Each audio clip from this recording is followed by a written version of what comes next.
Sylvia Smallstorm. I am delivering another podcast to you today. This one I hope is going to be very interesting because I've interviewed this particular guest before, and he is very bright, extremely bright. He's very well versed in his field, and that connects to so many other fields.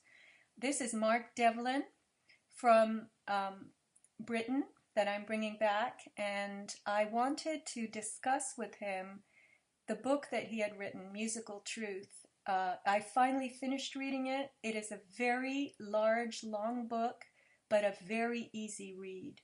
I just want people to know you have to read this book. You absolutely have to. And number one, it's beautifully written. Mark is a genius. He's a wizard with words. He can write a sentence and enthrall you. And every one of his sentences is about that good. It's an amazing, amazing, amazing book. And you're writing another one, right?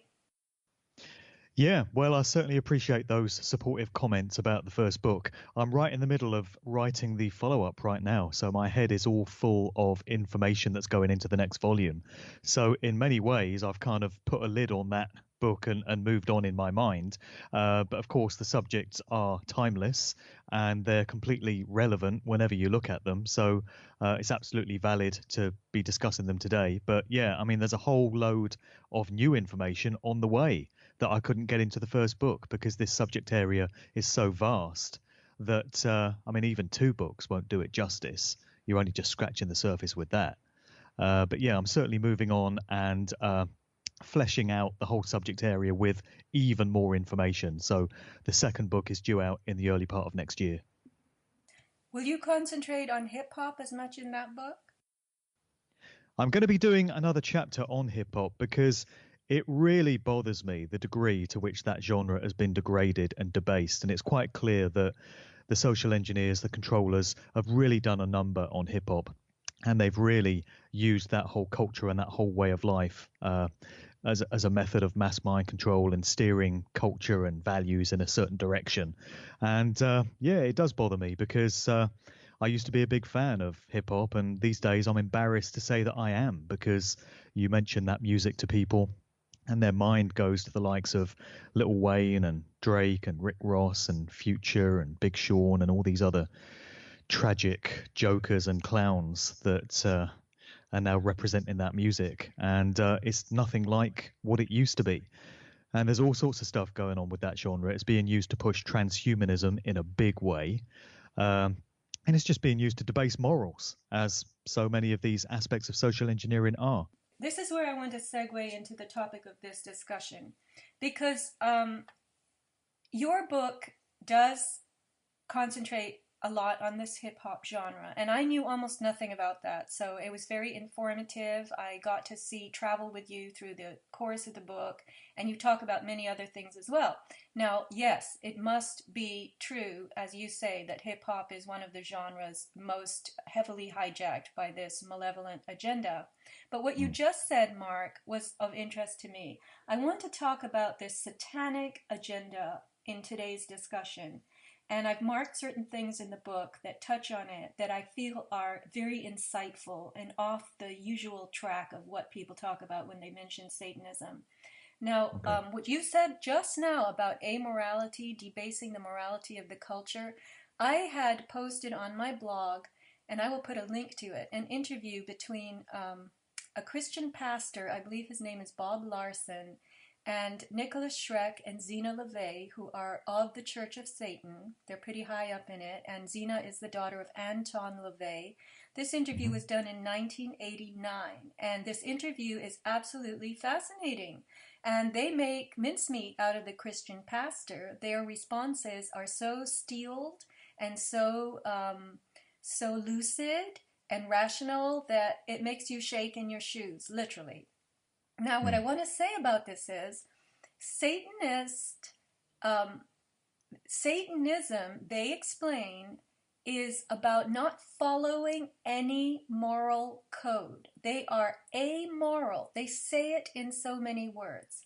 And that gives them this freedom that they can use to exercise any act they want go in any direction with complete impunity in terms of conscience, in terms of they don't care what people think.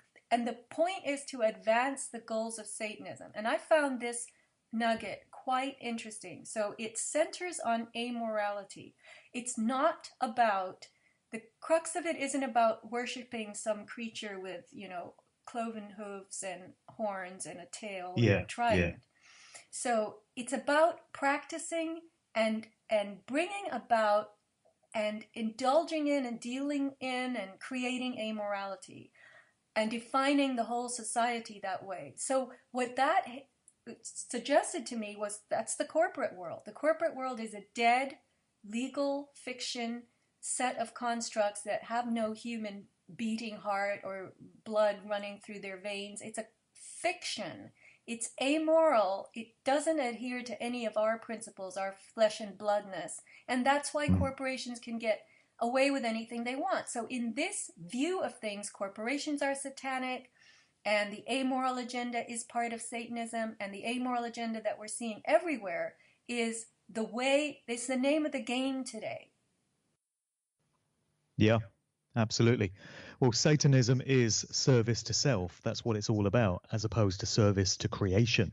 So that's why the central tenet of it is do whatever you want and to hell with the consequences, because those that espouse these ideologies see themselves as gods, as their own gods. They don't look up to the true God of creation. They believe that they've got the capacity to create their own reality and act as their own gods. And they're trying to coerce the rest of society into that kind of mindset. And when you break down Satanism in that way, you come to understand what a brilliant bloody job they've done of it so far. Because I think if we're honest with ourselves, we would have to say that the majority of people in the world live by a satanic mindset, where it's all about me, me, me. What do I want to do? What works for me? What suits me in these circumstances right now? Not a thought for how your behaviors or your actions might affect other people, and the ripples that might be felt from the way that you choose to live your life. It's just all about you. And they've very successfully got people into that way of thinking. It's certainly been done through hip hop. I mean, there's so many different aspects of society through which they've cultivated this, but the one we're looking at today is music, and specifically hip hop. And when social engineering is happening, it's often very difficult to recognize it at the time. And I was very easily caught up in the whole thing for the many, many years that I was a working DJ out there playing this music weekend in, weekend out. And I used to love the whole thing about hip hop culture. And it was all about bling. It was all about showing off. It was all about flaunting your finances and brands. And it was all about consumption and just having a good time and partying. And I got caught up in all of that. It's very seductive, and until you take a step back and you observe what's happening from a detached perspective, it's very difficult to recognize it. You can't see the wood for the trees, So it's only with the benefit of a certain amount of maturity. I like to feel that somebody that's reached my point in life should have grown up a bit and should be a bit mature and should perhaps not be doing the same things as they were doing 20 years ago, And it's with that kind of detached perspective that you can see what this genre has been used for.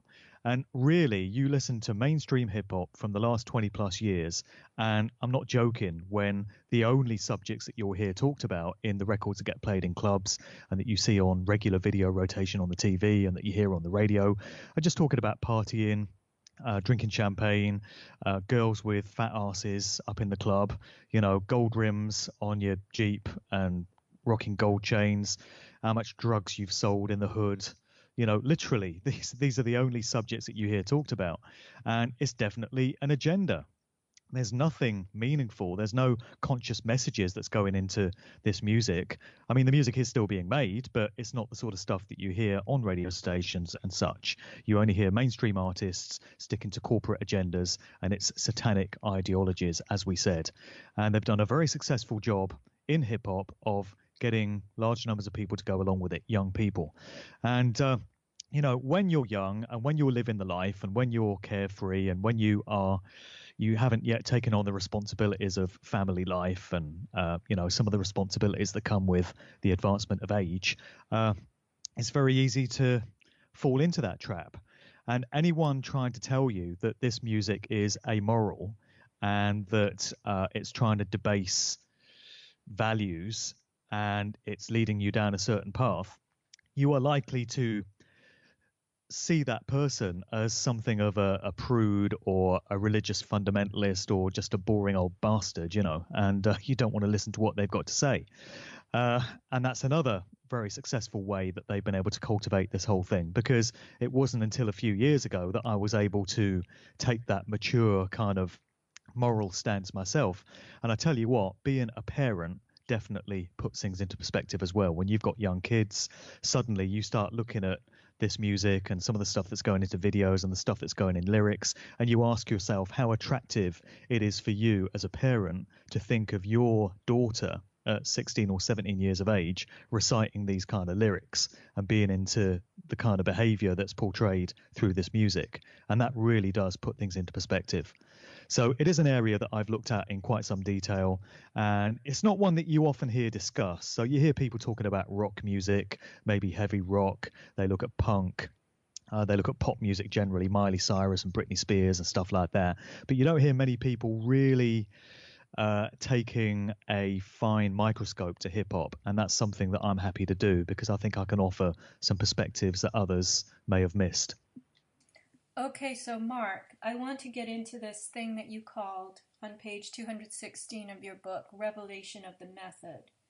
And it appears that, yes, you've explained to us why they have this debasement agenda going on and how successful they've been at it. But at the same time, they do reveal their methods. And apparently, this is from some part of scripture. It says here in this quote from Fritz Springmeier that you've included on this page that Yeah. Satan has to come before God, I'm quoting Springmeier here from your book, to ask permission to mess with Job's life. So people who are religious will often say that God insists that evil broadcasts what it's going to do. You don't just have a free ticket to go ahead and do evil, you have to tell. It's called revelation of the method. Hmm. Yeah, well, Fritz Springmeier is a Christian, so obviously he's well versed in scripture, and that means a lot to him. So I'm not familiar with that particular quote in as much detail as he is, but he was just reinforcing the whole idea of predictive programming, revelation of the method, why they tell us what they plan to do. And it's clearly a very important tenet to the controllers. Otherwise, we wouldn't see depictions of it all over the place. And I know there's a lot of researchers right now that are busying themselves with trying to find aspects of predictive programming related to the incident that we had in London this week, the so-called terror in inverted commas attack, which is almost without doubt yet another orchestrated false flag involving in some way crisis actors. It's unclear as yet whether the guy that is said to have done it is actually dead, was genuine, is an actor. Any of these things are possible. But I'm sure there will be aspects of predictive programming in some way in TV programs or movies or something like that leading up to this point. One of the things I'm looking at for the new book is the very strange circumstances surrounding the deaths of Prince and George Michael. So in the first book, I managed to get some stuff about David Bowie in there. He had just died in January 2016, or so we're told. And then, of course, we had Prince and George Michael at the end of last year. And I've uncovered three absolutely staggering examples of revelation of the method, predictive programming, call it what you will, placing the truth in plain sight, related to George Michael. So there's one from a movie that came out in 2016 called Keanu. And you got these characters in there in this one particular scene, and they're in a club. It's like a black movie, and there's these guys talking about smoking some heavy duty drugs, and this one guy takes a hit from a crack pipe, and he goes into this kind of altered state, and he basically goes to what appears to be heaven. And in this realm, you get a depiction of George Michael straight out of his video from Faith. And, he's obviously dead and he's ascended to this alternative realm. and you hear the song Faith playing, and this guy says, I fucking love this song, my favorite song. And, earlier on, they're talking about George Michael and what big fans they are of his music. So, what were the chances of that? Then you've got a movie called Deadpool, which came out in 2016 as well. And they're talking about taking bets on which celebrities are going to die next. And there's a reference to George Michael in that as well. And then you've got two of the very biggest TV soaps here in the UK, which on Christmas Eve and Christmas Day, just before the news of George Michael was announced, included references to him and his song Last Christmas. And it really, really drew attention to it. It was a major focal point of both shows. What were the chances of that happening randomly by pure chance, and then the death of George Michael being announced within hours of both those shows going out? So to me, those are some very clear examples of what we're talking about here, placing the truth in plain sight. They seem to feel the need to do it.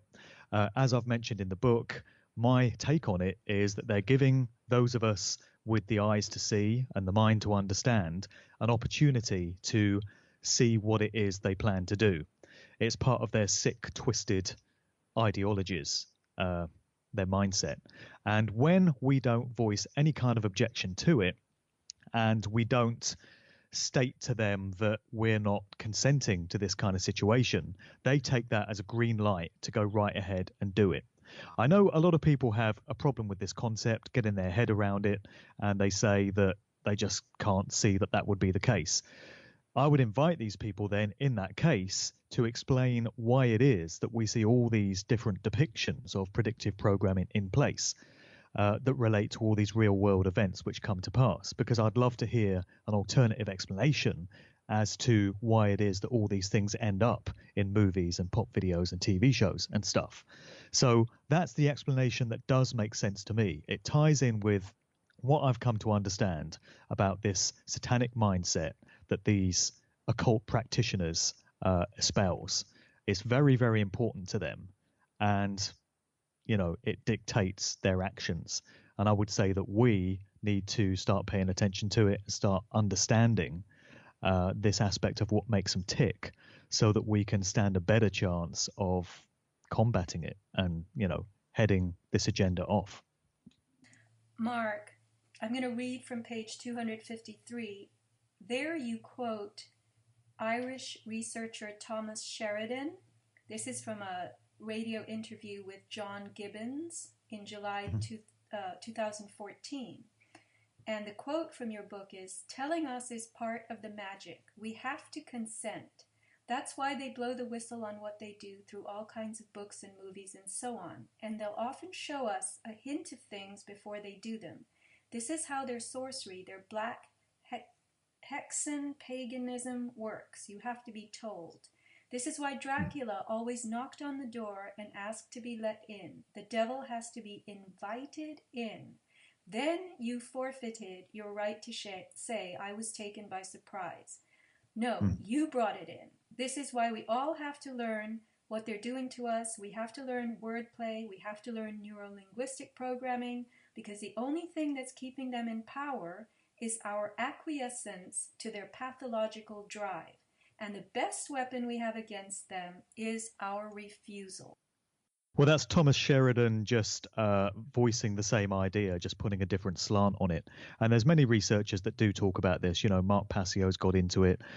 Vigilant Citizen and Isaac Weishaupt, Illuminati Watcher, cover this aspect of things. I think Freeman gets into it as well. So there's many, many researchers that have picked up on what it is that they're doing. And like I say, it represents a sick, twisted kind of mindset on their part, because I think I've made this point in the book. Nobody could reasonably be expected to interpret these things correctly and realistically voice any kind of objection to it. I mean, who was going to have seen that movie that I just outlined in 2016, where there's a depiction of George Michael dead in heaven, and say, hang on a minute, from this I can see that they're planning to ritually sacrifice George Michael on Christmas Day 2016. I'm not happy with this at all. Who are you supposed to write to voice these objections? How are you supposed to let it be known that you're not with this? So like I said, what they're doing through movies and through pop videos and stuff is just one aspect of their overall activities. And I think it's a case of people just getting wise to how the game is played, facing up to the true nature of this control system that we have, and just accepting the reality of it. I know it's difficult. I know it's unsettling. I know that we'd all prefer it to be another way, but it is what it is. And they are advancing their agenda very, very quickly now. And it's very plain to see if you know what you're looking for. Just the way they're pressing ahead with this whole transhumanism thing and this whole digital electronic society that they want us all to live in. I mean, it's just ridiculous now. I had a long road journey last night when I was coming back from a gig. And for about 25 miles of British motorway, they've got these average speed cameras that are taking a note of your car registration. And they're passing the information between these different cameras placed at different points along the route to communicate the average speed at which you're traveling. And it then works out whether over this 25-mile period, you've gone over the average speed limit or not. And if you have, it will automatically generate a fixed penalty fine for you, which will go in the post. And they were boasting on these motorway signs last night about how they're in the process of upgrading these vast swathes of British motorway to smart motorways, so called. So we're getting smart everything now. Smartphones, smart meters, and anything with smart in front of it means that it's all about surveillance. It's all about the collection and the transmission of data. And it's all about Wi-Fi signals, a massive soup of all this electromagnetic radiation just going on as all these devices communicate remotely with each other. And this is the kind of society that we're being very, very quickly led towards. They tried this Google Glass thing just a few years ago, of course, which is the idea that people can be permanently linked up to the internet as they walk around and carry out their daily business. And this is another part of this whole transhumanist society thing that they're trying to introduce. They want everything linked to the internet. They want everything communicating via signals with everything else. And this is our biggest nightmare facing us head on. And most people have not woken up to this yet, and they have no understanding of where things are going to lead unless we wake up pretty damn fast and start doing something about it. So we probably stand a better chance of doing things like saying no to smart meters in our homes because they're trying to put those in, British homes now, and I'm sure it's happened in the US as well, and replacing analog traditional meters with these smart meters. And, I think the best chance we've got of sending a statement out that we have got wise to their plans and we're not having it is to do things like say, I'm not having a smart meter. You're not putting one on my property. Take it away. I'm not interested. What are you going to do about it? Uh, it's probably far more effective for us to do things like that than to try and spot predictive programming in movies and work out what their next move is from that. Because it's very, very difficult to pinpoint it in that way. So it's a multifaceted thing, as I've mentioned, and everything is connected to everything else. And like I say, it's all happening very, very quickly now. We are being marched towards sort of one part 1984, one part Brave New World very swiftly. And I think that's an indication of the fact that the controllers have realized there's more and more people getting wise to what they're up to and their true nature. And I'm sure they didn't plan to accelerate society as quickly as they're doing now. I'm sure they planned to exercise a bit more patience and roll it out over a larger number of years. But they're throwing everything they've got at us very quickly now to try and calcify and fluoridate and zombify us into obedience and acquiescence. Don't you think it happens generationally, though, Mark? Because I've studied a lot of what I call radiation biology, and the nature of the smart technology is not just to intrude on our lives and report data second by second about us to some central hub. It's also to generate in us over time a tolerance for frequencies that we are very unused to biologically and that do cause tremendous cellular damage, particularly in a cumulative way.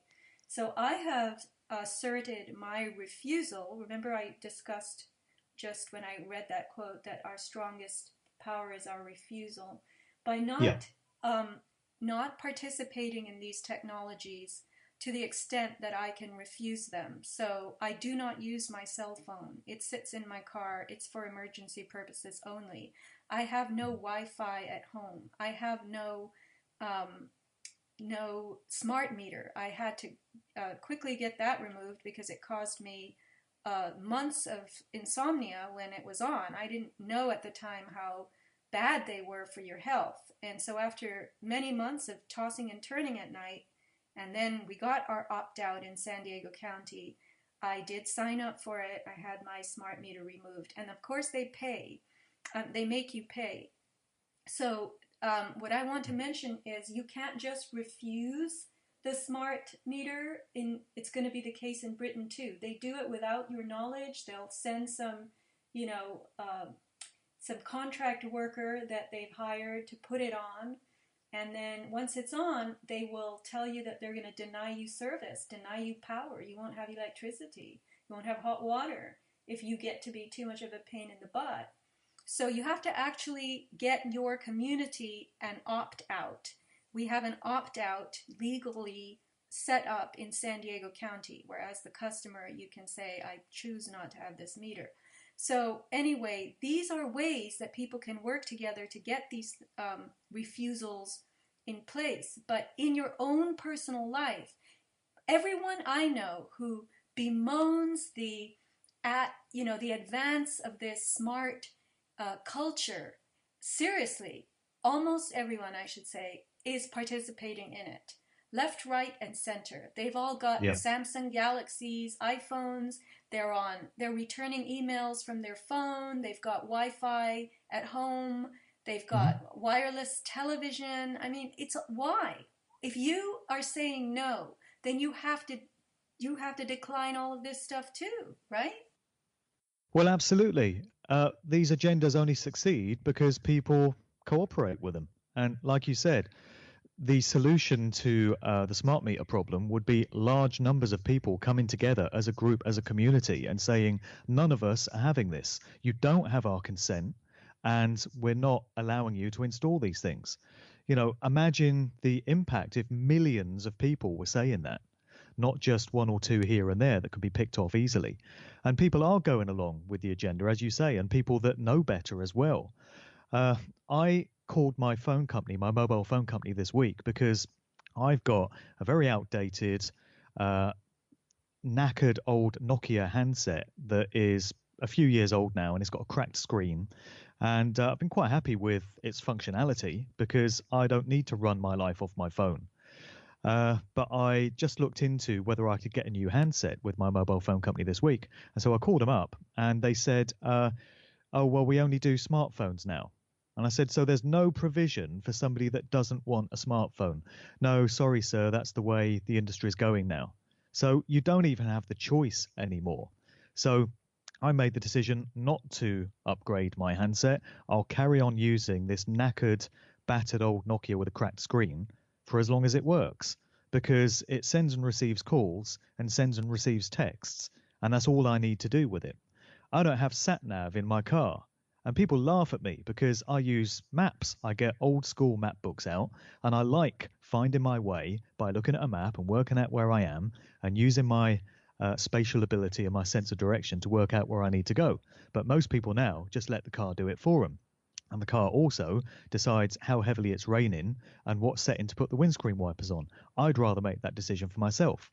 But because people are coerced into just accepting this technology because it's the way things are done. I mean, another thing for me as a DJ, and this was borne out again last night. I did a gig last night in Manchester where I was playing off CDs.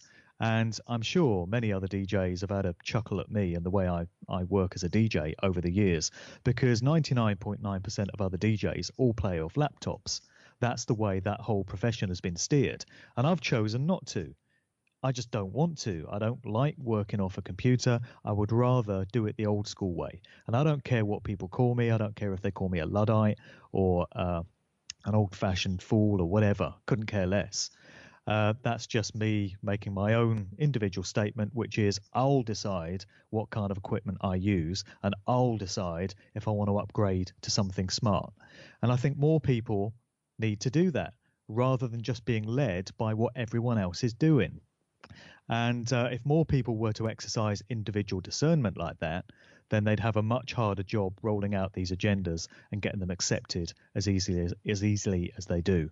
And I know we're going a bit off topic here from the music stuff, but I did really want to get into this whole transhumanist electronic digital society because it's a hot topic for me right now. I can see that they've stepped up the game majorly in the UK in just the last few months. I mean, anyone that previously thought this nightmare Brave New World type scenario that conspiracy theorists, so called, have been going on about for the last few years is any kind of myth or any kind of falsehood, then it's coming home to roost very quickly now, and people are starting to understand that this stuff is very, very real. So it's absolutely imperative that people start paying attention and waking up in much larger numbers than is happening. Depending on who you speak to, a lot of researchers will say, yes, there's a conscious awakening on, people are waking up. To a small degree they are, but it's not happening anywhere near as fast as it needs to. And that's the truth. I want to bring in this angle of it because I'm not against discussing transhumanism by any means. I've covered that widely in my own work. You mention in your book this thing about vibrations and frequencies, and that the satanic vibratory frequency is very low and it's very fear-based and it keeps you in these fear-based negative states. What I want to say here about the wireless radio frequencies is that they oscillate at such high rates that they push your cells into overdrive. There is an intolerance biologically for these frequencies. We are adapted to frequencies in the range of 0 to 40 cycles per second, hertz. That's the Earth's natural electromagnetic donut. It's called the Schumann resonances. So its natural resonance runs very, very low. And the average phone is in the billions of cycles per second, not 40 or 10 or 12 cycles per second, but 1 billion, 2 billion, 3 billion. Wi-Fi is 2.4 gigahertz, 2.4 billion little cycles per second. And what that does is it jars and destroys your cell membranes. It breaks the calcium barrier in your cells, so there's influx of toxins. Things that the cell must keep out cannot be kept out. Things that the cell must keep in cannot be kept in. And your body goes into a very distressed mode constantly. So you have 75 to 100 trillion cells. And yet, so many of them are being smashed and damaged. The DNA is being broken. A cell can only repair DNA 2 to 3 times. After that, the DNA is repaired with errors, and those are called mutations. And mutations are the baseline for cancer. So people are absolutely blissfully unaware of this, and the way it registers, the way this bombardment of radio frequencies that we're now bathed in registers biologically is through stress. You start feeling agitated. Your parasympathetic nervous system cannot work as it needs to. Parasympathetic is rest, sleep, relaxation, digestion mode. Sympathetic nervous system is the overdrive. It's the epinephrine, adrenaline. Oh my God, what do I have to do now? I gotta keep racing, gotta keep running. And this constant state of franticness, freneticness, constant high energy, high anxiety, and everybody is used to that. We say, oh, my life, it's just very hectic. I live a fast-paced life. I don't have time for this, don't have time for that. And they're not realizing that that is actually the neurological baseline that they're living off. And it's induced by radio frequencies. So when you're in that kind of mode, what does that constant anxiety do to you? it puts you in a lot of negative emotions. You get an emotional state of discomfort. And discomfort is what? It's fear, it's unrest, it's agitation. And so that's how the satanic agenda really takes hold in your neurobiology. Exactly. It's normalizing that whole thing. So they've got people in a satanic mindset where all they really think about is themselves and they just care about what affects them at that moment right then. But also they're living amidst this soup of low density frequencies, as you've said, and it's keeping them in a fear based state as well. And they're stressed and they're anxious and they're strung out. And people just accept it, like you say, because it's been normalized in society. And often, I have discussions with my parents, who are obviously of a different generation, and they've noticed this. They've noticed that everyone is running around, frantic, trying to get things done, no time for anything, no time to stop and interact properly with anyone. And they've noticed that this is something that's changed over the last 2 or 3 decades, and it absolutely has. But most people just accept it because they see everyone else doing it and they just assume that's the way life is. It's brought home to me when I go to Heathrow Airport. I have to go to the airport pretty much every day as part of my job.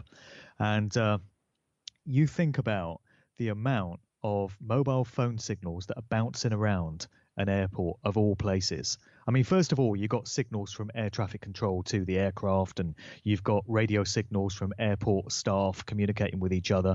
That's all swimming around in the unseen atmosphere. And then you've got all these passengers texting and calling to say, I've just arrived, I'll be through in 5 minutes, and, good luck for your journey. All these signals are going into your tissue, into your brain, into the very fabric of your being. And then you've got Wi-Fi signals on top of that.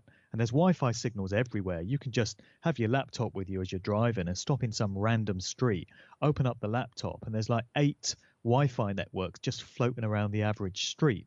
And then on top of that, they're trying to bring in smart cities. So as well as smart motorways that I mentioned, we've got Glasgow in Scotland, which is the UK's first smart city, where all the street furniture is now communicating with each other. All the lampposts and all the fixtures and fittings and stuff are sending signals, and they're monitoring how many people are in the street, and there's surveillance cameras everywhere.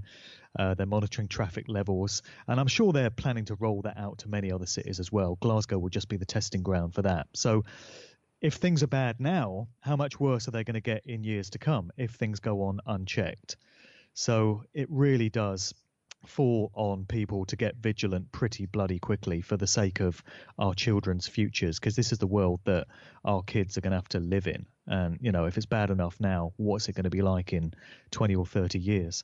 And also, just going back to the music and sound frequencies in the music, one of the new chapters in this next book is going to be revisiting hip hop and just looking at what it is that's made the sound of that music so toxic and so satanic and just horrific to listen to, because people of my sort of age and generation that remember better times, better years, better music, can see how the overall sound of that genre has changed. And the sound frequencies now are very bass heavy. I was chatting to a producer friend of mine on a podcast that I did a couple of months ago, and he was talking about how, to his ears, they've stripped out all the mid-range in the frequencies. So you get very tinny, very top-heavy sort of signals, and then you get very heavy bass signals as well, but nothing in the middle. So they've just taken it to the extremes. And that's got to be having an effect on people physiologically, neurologically as well, because sound frequencies do affect, well, we know they affect water. So I'm revisiting the studies of Dr. Masuro Emoto, the Japanese scientist who died a few years ago. But he did all that work into looking at how exposure to sound frequencies has an effect on water crystals, and it causes them to form particular patterns depending on the energetic signature that they're exposed to. And his experiments showed that when water crystals are exposed to beautiful harmonic sounds or words, because the words still carry the energetic signature of the sound, then they form into these beautiful harmonious patterns. But when water crystals are exposed to discordant, dissonant sounds, they form these chaotic horrible patterns that are just really nasty to look at. So you've got to wonder, to what extent is that taking place within our bodies, given that so much of the human body is made up of water. So the average Nicki Minaj record is probably, it doesn't only just sound awful and make you want to reach for the off switch, well, it does me, but it's probably having an effect on an unseen level on your very body as well. So that's the sort of stuff that's being put into this music. It's all part of the same agenda. Yes, I did a show on the piezoelectric effect of language recently, which I started studying, which is my own theory. I've never seen it discussed or written about anywhere. But when you mention the extremes of frequencies that are being used in hip hop and the mid range being cut, most of human exchange is in that mid range bandwidth. But the very deep bass, you will notice that it takes up residence in your body. When you're around big woofers, you can feel that. You can feel that physically. Your body is vibrating with it. And when you're around very, very high, extreme pitch, you notice that it hurts your ears. So I think what they're doing is they're stressing the body in terms of frequency and voltage. And I'll explain this piezoelectric concept in a second. And they're taking out what we're used to, and they're keeping in what we're unused to, which pushes that biological stress much more. So piezoelectricity, this may be useful to you, Mark, is that when you put frequencies on crystalline materials, crystals will generate voltage. When you put voltage on crystalline materials, they respond by generating frequency. So this is the true wireless energy of the natural world. Your body is already piezoelectric.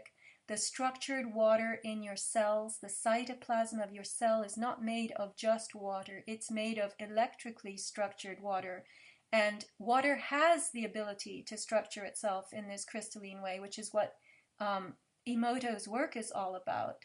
But when sound arrives on our ears and is translated and travels, those waves are traveling through our body, it generates a kind of voltage, because sound waves are frequencies. So frequencies generate voltage out of the crystalline body materials, and voltage generates frequencies.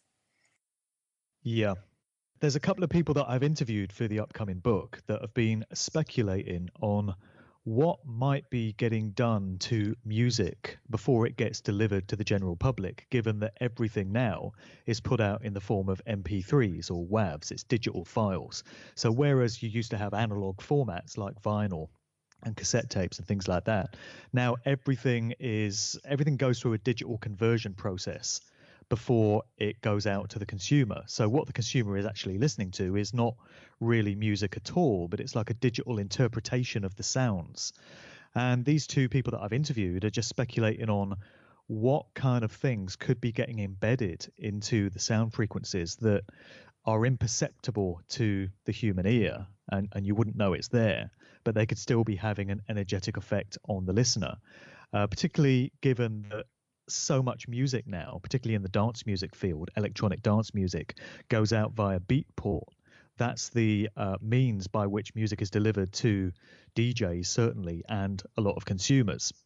And then these people were just speculating on the whole MP3 conversion process. We don't really know what's being added, because we know that when you take an AIF file or a WAV file, a master file, at the full frequency range, and you convert it to MP3, what's actually happening is a whole load of the data is being stripped away. And it's aspects of the recording that the human ear wouldn't miss. So you don't notice that it's no longer there. But they've stripped away a whole load of the information so that the file size can be a lot smaller. Well, if it's that easy to strip away information that the human ear doesn't miss, then it must also be relatively easy to put stuff in that the human ear doesn't register as well. And it's probably worth just considering the question of what could be going on there, particularly when you factor in something that I've talked about in previous podcasts, previous interviews, and it's something I mentioned in the book as well. And I referenced this guy called John Todd, known as John Todd Collins. And he came from a long-running bloodline of occultists, witches. and he got put to use in the corporate American music industry. He did a series of kind of exposés where he became a whistleblower in the 1970s, and you can still get the audio to a lot of the stuff that he spoke about on YouTube, where he revealed some of the practices that were taking place on a routine basis through all the big record labels and corporations in the US music industry. You know, it's quite a famous interview now where he talks about the hexes and the spells that were cast on master tapes of recordings in record company HQs before all the copies of a particular album were made at the pressing plant. So he said that they brought in a coven of witches into these altar rooms, these temples in the corporate HQs of the record companies, and cast all this dark, malevolent energy onto the master recording, with the idea that every copy that was then made from that master would carry some of that dark signature energy with it out into the general public and into people's homes. So, you know, people may scoff at that and think it's a far-fetched idea, but I'm just telling you what this guy reported. And by all accounts, he was caught up with by those that he had, betrayed by speaking out and done away with, according to what I've heard about him. So that certainly seems to validate some of the stuff that he was talking about. But if that's what was happening in the 1970s with analog recording tape, how much more sophisticated do people think things would now be in this digital age in which we live? They would surely have found new methods of using music recordings to put this dark energy out into the general public by now, if you accept that what John Todd Collins was talking about was valid. And I certainly think that's what's going on. And as I say, there's a certain amount of speculation that has to take place as to what it might be, because it's very difficult to prove. But I would certainly suggest it's something that's worth people considering. Mark, it's very interesting. I think I listened to that podcast that you were mentioning that you did with this report in it, this reported information. And when you were explaining it, I was thinking about food, because we know that the body needs loads of micronutrients, which would include minerals, vitamins, and whatnot. And when you strip foods of those things, for instance, processing foods will do that. And I'm going to use the example of salt. When you make table salt, what you're doing is you're really taking out 100 trace minerals, which are referred to as impurities. And they do this by bleaching and heating and stressing the salt. And they call it purifying it, making it white so it can dribble out of the container really easily. But you're losing on the level of your body 100 or more micronutrients. And so it's a devitalized food. And I was thinking that, and it's harmful to you, it's toxic, table salt. So I was thinking when you were talking, if they can actually reduce musical files so that the information is smaller and more easily contained, they're taking information, material out of the recording that the human body is going to miss on some level, because that is and should be the listening experience, the full experience. So when those bits, and I really mean that almost like a computer word, are taken out, what is the net effect of the registration? And as you say, what room does that make for other things to be put in? But I was going to ask you to comment on the taking out, because remember when they changed from vinyl records to CDs, and then all those audiophiles who loved their classical music on their vinyl records were angry because they said that in the translation, the digitizing for the CD market wasn't done fully, and analog sound had a lot more information in it than the digitized cousin. Yeah, that's why you still get audiophiles, which is the name given to, enthusiasts of the science of sound, that still swear by vinyl, and they still say there's a richness and a warmth and a full frequency range in a vinyl recording that you no longer get in digital files. And I can certainly hear that to a certain extent. I wouldn't consider myself an audiophile in terms of having an expert ear, but certainly a lot of MP3s that I get sent as a DJ in promo form, many of them sound very tinny, very shrill. They kind of put me on edge. It goes back to what you were saying earlier about people being in a heightened state of anxiety. Certain music makes me feel that way, and I think it's down to the way it's mastered. And you also get certain tracks that are mastered at a very high volume. They have volume baked into the production process. And I think the idea is that when a track sounds louder than all the others in a club or on the radio, it kind of registers subliminally more with the listener and makes that track stand out more in their mind, which is more likely to get them to like it and want to buy it. But there's all this stuff going into the production process now that never used to be the case. And it's all happened so quickly. Again, the whole thing has shifted. 10 years ago, you'd have found most DJs, I would say, still playing sets off of certainly CD. Vinyl was still around about 10 years ago, but now it's virtually obsolete. It's making a bit of a comeback. Some people say that collectors are kind of creating a bit of a market for certain records to be reissued on vinyl. But in terms of the way the music is delivered, any radio station now, any record you hear on your local radio station is being played off a computer. 99.9% of DJs in clubs and bars are playing off of laptops. So everything is digital in tandem with the way the rest of society is going. And it really has happened so quickly. I mean, another point I make in the book is I take it back 20 years from when the book came out. So the book was published 2016. You take it back to 1996 and you look at how society was. And I make the point that in 1996, really not that long ago, very few people had mobile phones. I think more people didn't than did. Mobile phones were not that widespread. I got my first phone in 96, and I remember thinking I was quite ahead of the game in terms of my friends. And then, all these robot phone systems, when you phone up your gas company or your water company, 20 odd years ago, you could phone up and speak to a human being. Good luck trying to do that now. You'll get some bloody robot system, to die of old age, press 1, to develop Alzheimer's, press 2, to reincarnate, press 3. That's what you get now. You go and try and buy your groceries in the average supermarket, and they're laying off human staff left, right, and centre. They want you to scan it all yourself through a machine with barcodes everywhere. As I said, sat nav is everywhere now. Everything's linked with GPS systems. And all this has happened within the course of the last 20 years. They've really, really advanced things very quickly in that time.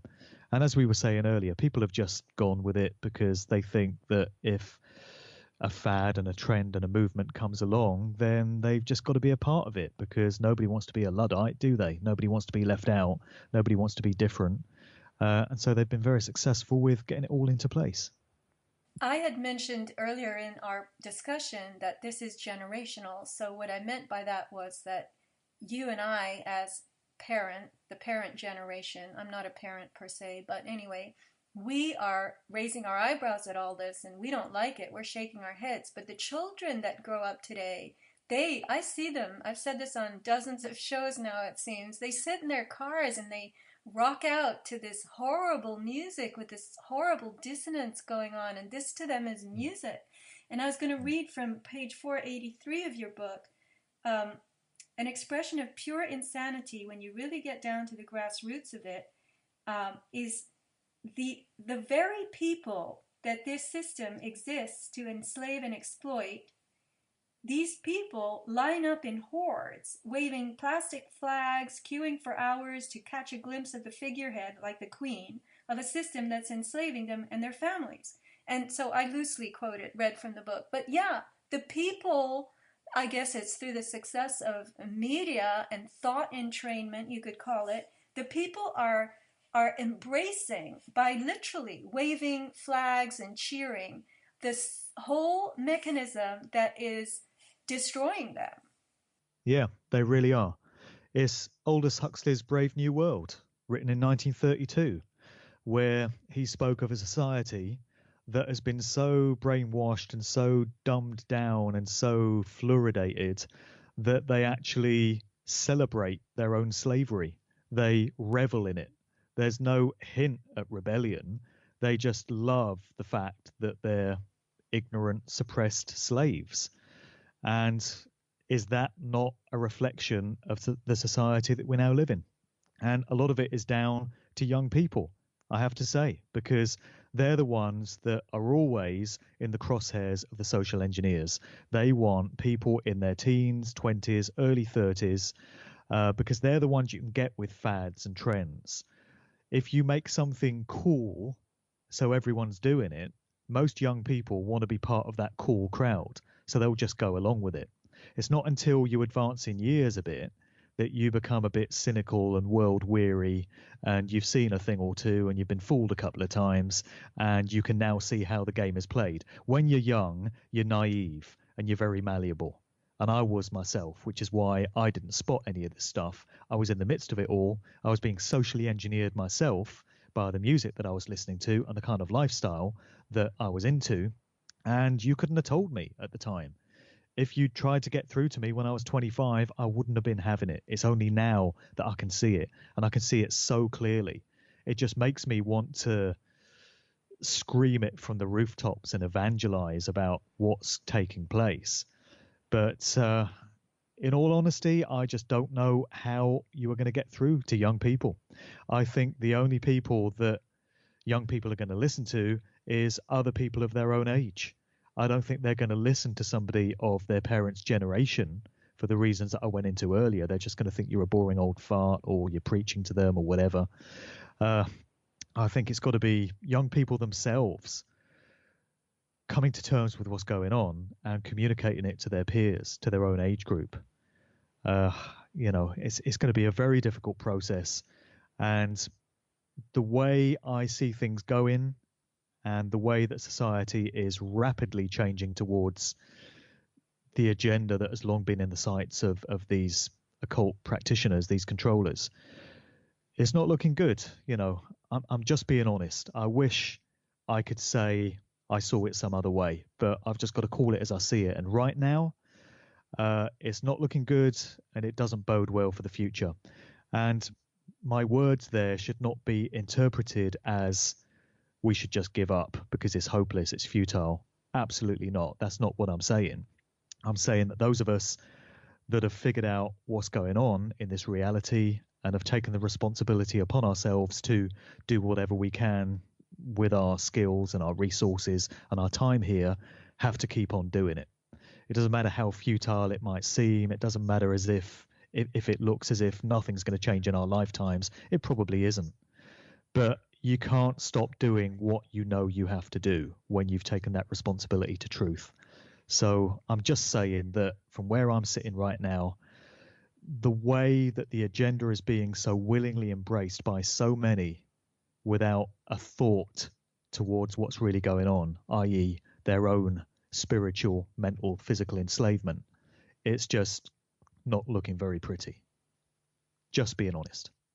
That's great. I'm glad you're being honest. And yeah, I have my my dyspeptic cynicism going on as well. But I think we have to get back to, maybe I think it was Gandhi who said this, that you have to be the change you wish to see in the world. And someone may take notice. I mean, maybe there's going to be a tide of awakening among the young. I know that I have some acquaintances who are a lot younger than I am, and they actually do listen to certain things that I say. And in advertising, they say that when you've been exposed between 5 to 8 times to a certain, product, a certain call to buy a product, when you hear something, I think this pertains to activism as well, you hear something for the 5th time or the 6th or the 7th time, that's when you buy. You buy after the 5th exposure.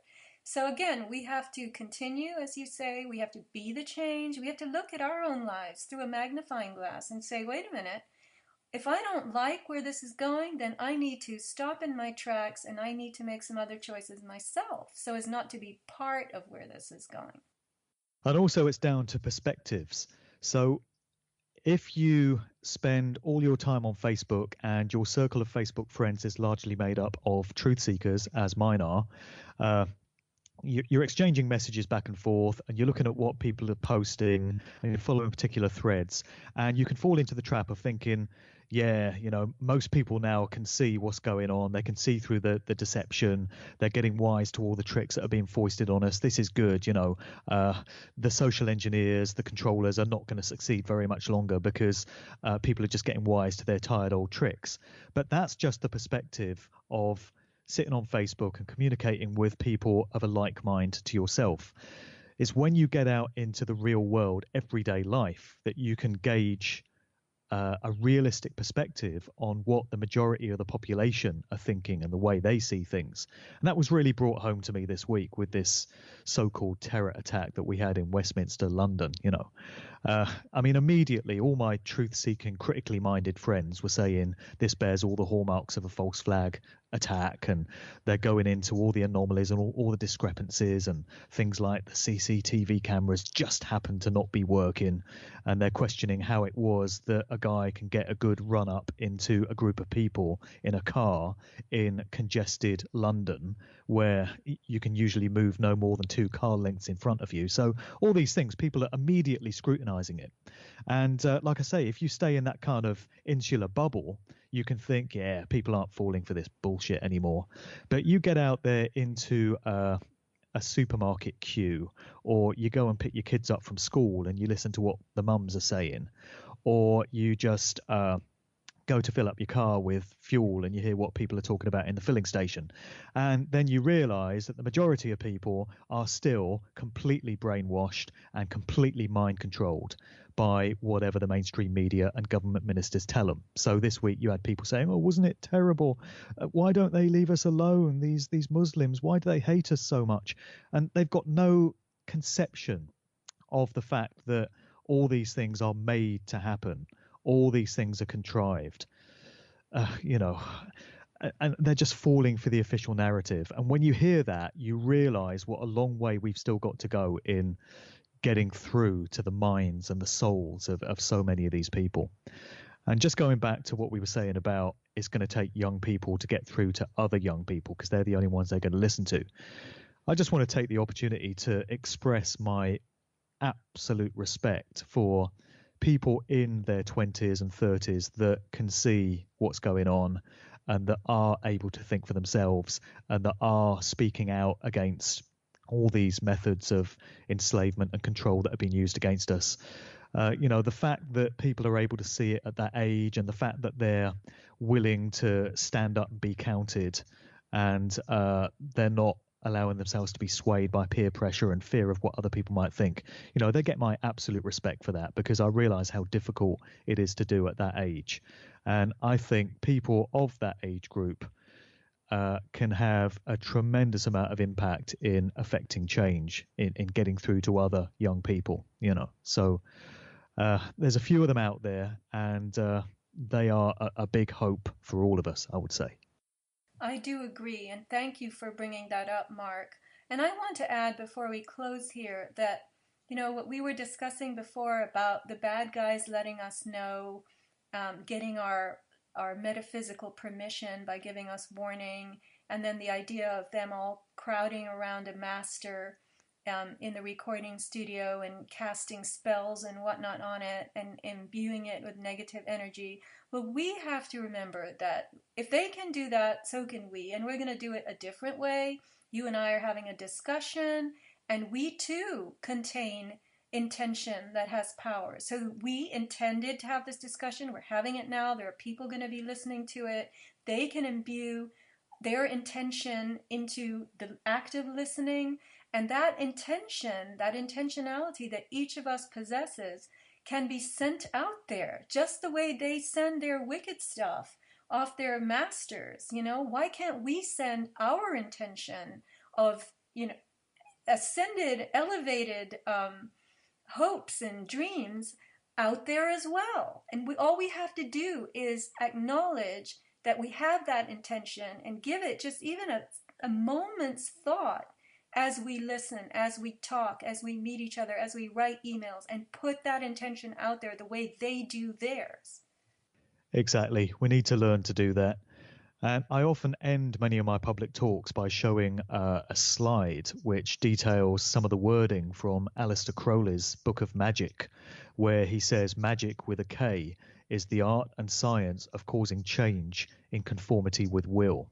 So this explains why these dark occultists that we have currently running the show feel the need to do all their rituals so often and to gather in places like Bohemian Grove and wherever else they do all their stuff. And, a lot of these stage shows like the US Super Bowl halftime show and the Grammys have become so steeped in Masonic and esoteric and occultic imagery that they've become rituals in themselves. And also, a lot of these false flag terror events bear ritualistic elements as well, particularly the dates on which they fall. So it's no coincidence that this one we've just had in London was on 22nd of March, which in US date format is expressed as 322, which is a number that's very important in occult circles, and it's connected with Skull and Bones out of Yale particularly. So there's all these ritualistic elements to everything that they do, and they recognize that they have to keep doing these rituals in order to hold this energetic state in place that they wish to keep us all into. So that means that if these methods are available to them, and if magic is causing change to occur in conformity with will, it doesn't just have to be dark occultists who don't have humanity's best interests at heart that can be using these dynamics. They're open to anyone that wishes to apply their will and their intention to it.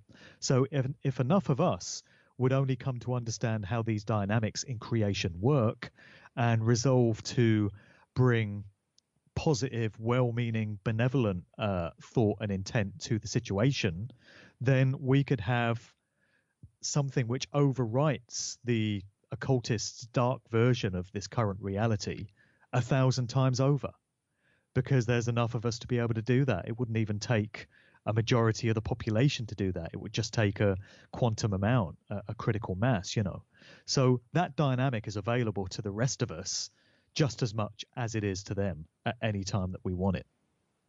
Exactly. This is what I like about you, the way that you can just encapsulate this stuff, the way you describe the ritual quality of the Super Bowl. It's a ritual, and all those morons watching it are participating in it. I'm sorry to call them all morons. That's very bad of me, but you know what I'm saying. People who are unwittingly attending, whether it's through the television, a ritual like that, are participants in it. And this is where the powers that be get their power. So we have the same power, and all we have to do is engage our own spirit, intention, desire, dreaming, hoping, our imagination. I was told recently by in a podcast I listened to, and I'm saying told because I'm using the power of that word. I didn't just hear it. I felt like I was being told that the eyes have rods and cones in them with which we interpret our physical reality around us. So the pineal gland apparently also has rods and cones in it, which have the capacity to manifest that which you see and envision in your mind's eye. So your physical eyes bring in material that enables you to envision some other situation. And it is through your pineal gland rods and cones that you can manifest that. And you could do it much more readily were that gland not calcified and shut down with all the ways that they've managed to figure out how to do that. So I heard this and I realized, my God, this is important information for me. I have the wherewithal in my body to manifest what I see, what I envision. And all I have to do is wake it up again. And the only way I can do that is to start trying. Yeah. And it all comes down to what any of us are doing here in the first place when you get down to it, doesn't it? There's layers to this thing. So I've been spending a lot of time musing on this lately. So, layer one is like the official version of things. If all you do is watch BBC or CNN or Fox News or read daily newspapers or listen to what government ministers tell you, then you have a particular idea of what the world is all about, which is basically consume, work, pay taxes, do what you're told, die. And not a lot else. And then you can peel away that layer and you can see that beneath that lies a very different reality. And this world is not run by politicians and government ministers and the people that we think it is. There's all these cabals and these networks of secret societies that are pulling the strings of all these different aspects of human society. And there's psyops everywhere, and there's mind control everywhere, and you come to understand that. But then there's another layer. You can peel away that layer, and it comes down to what our spirit souls are doing in this realm of existence in the first place. And it seems to me that it's all about gaining experience and learning certain lessons that can only be learned by manifesting into this reality in a human body with a human mind, and all the limitations and frailties that a human body has, and all the challenges and the pitfalls that come from this physical world that we have to go through. And then, when you leave your body and it's done, you take all that knowledge and those lessons learned back with you to source, as an expression of your spirit. So that's another layer to all this. And that's what it comes down to, just what we're doing here, and what we came here to learn and what we came here to experience. And it just becomes clear that certain of us came here to learn great truths and to meet head on the challenges that are currently facing humanity in these times.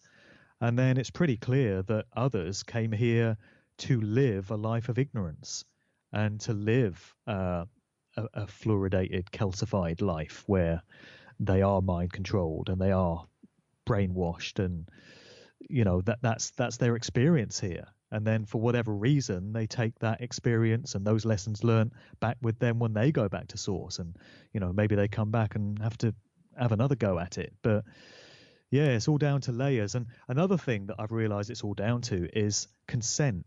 And consent is everywhere.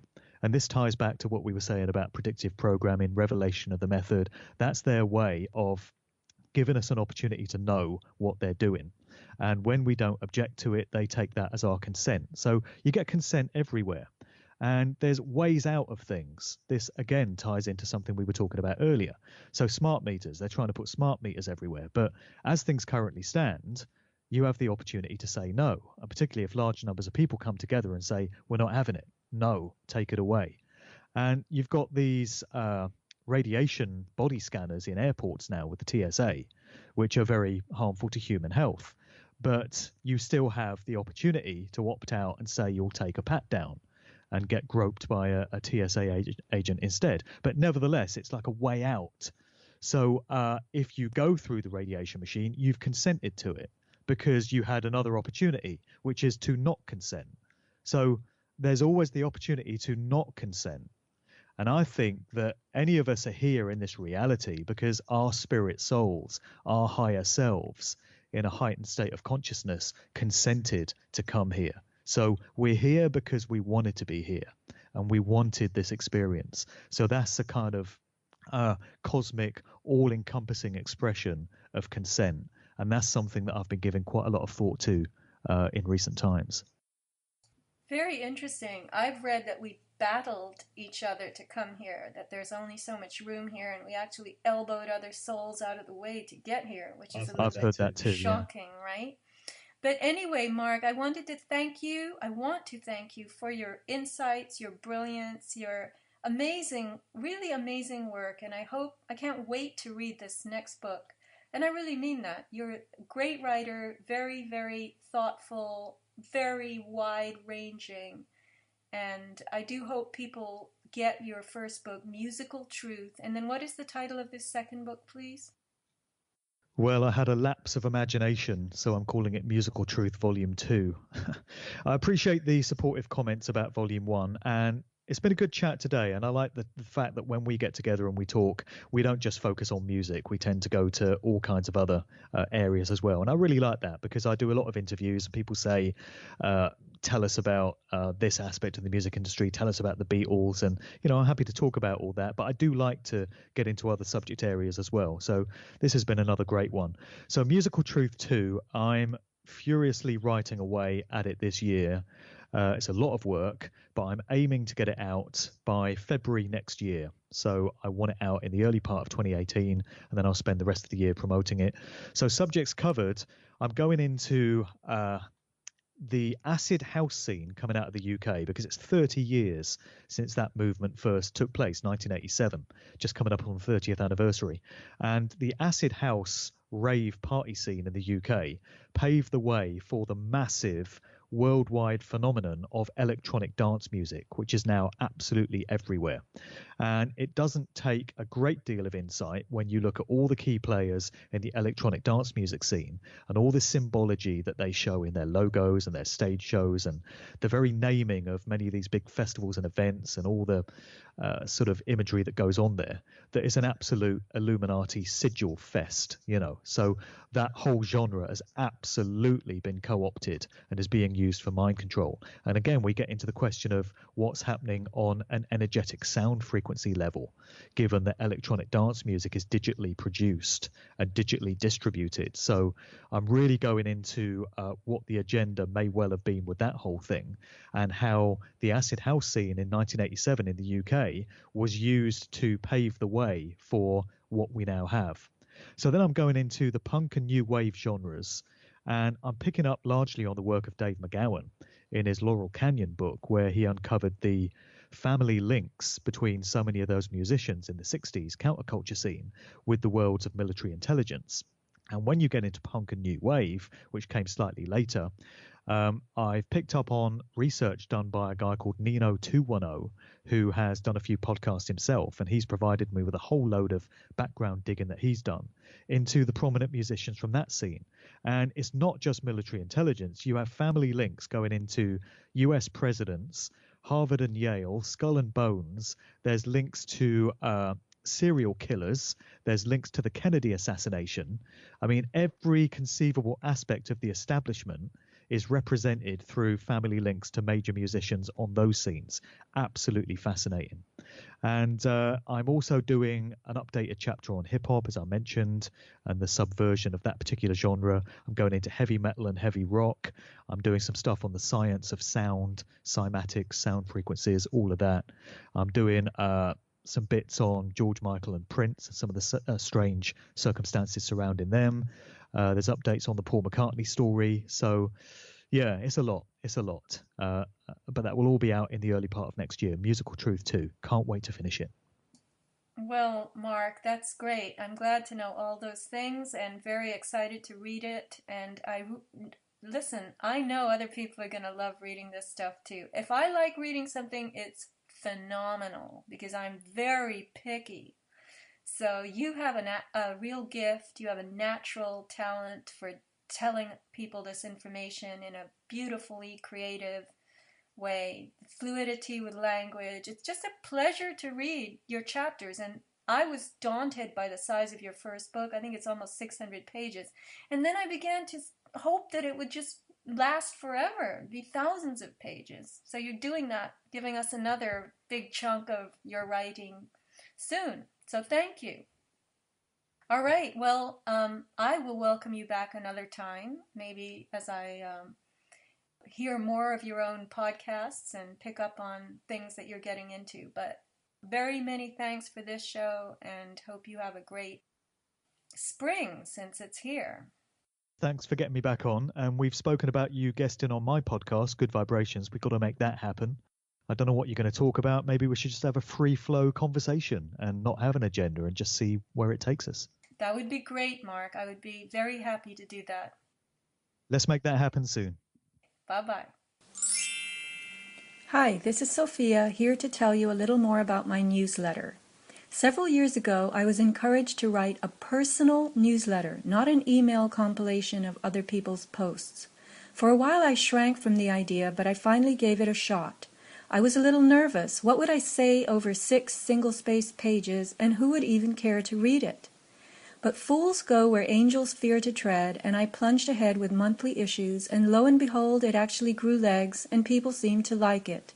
I call it a subscription newsletter to bring you bits and pieces that clarify understanding as I come to learn more in my own rabbit hole discoveries. Topics really vary, but as I pick one and descend deeper into it, all kinds of dots begin to connect, and my newsletter becomes a way for me to record a deep dive into the rabbit hole, of course, resulting in revelations that hadn't occurred to me. and they may not have occurred to others either. So what you're getting is a ramble with me, written in a personal way, with resources you can go to on your own to do your own rabbit hole dive. Composing the 6 pages has become very gratifying for me, and I now really love creating this newsletter for all of you. It requires a minimum $50 annual donation, and it arrives by snail mail, hard copy, for you to collect if you like, as some people do, or pass on to someone else. Samples are posted on my aboutthesky.com website under the newsletter tab. Thanks for listening, and see you again soon for another podcast.